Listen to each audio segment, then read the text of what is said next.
Hey guys, welcome back to my channel, and today on Cookmas day 18 we are making this birthday cake shake because it's my birthday.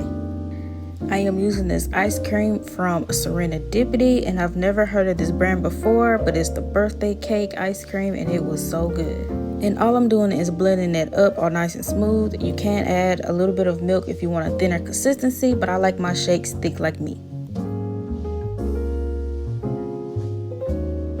So while everything is blending, we're just going to decorate our cup, and I'm using this vanilla icing, and I'm just going to go around the rim with that, and then I'm going to take these rainbow sprinkles and sprinkle that on top of the icing.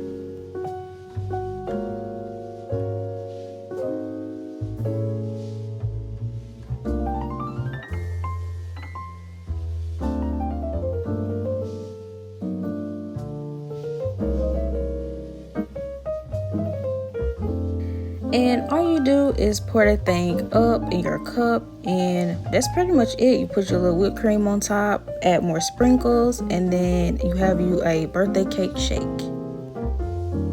And this whipped cream did not hold up for a second. As soon as I put it on my shake, it just melted completely. But anyways, I hope you guys enjoyed this video. Wish me a happy birthday, and I will see you in my next video.